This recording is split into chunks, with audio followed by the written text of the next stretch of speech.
long overdue na yung pag-check ng mga ganyan. Pinakamalala nga kapag nanggagaling sa airport, no?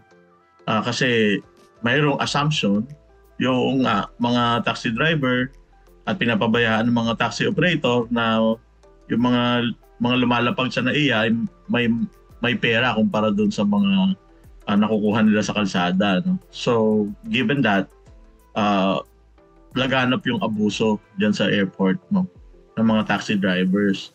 And isang malaking hakbang and magandang simula yung pagsita dito sa overcharging. Imaginein mo, within the airport lang yan, ano, interterminal lang. From one terminal to another, 1,200 yung sinisingil. Sana i-extend pa lalo nung DOTR yung action nila dito.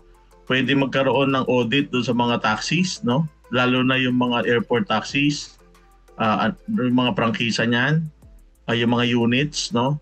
Kasi alam nyo, isa sa mga dahilan kung bakit yung TNBS ay naging mabenta sa Pilipinas, tinanggap yan ng tao, even with the premium pricing as compared to taxi eventually, no, ay dahil hindi nga mabagal yung pagkilos, no, ng mga TNBS management. Pagka mayroong reklamo, direkta, no, and madaling matrace kung sino yung gumagamit. So mas kailangan ng matinding intervention ng government dito sa taxi kasi walang ganong klase ng sistema at proseso.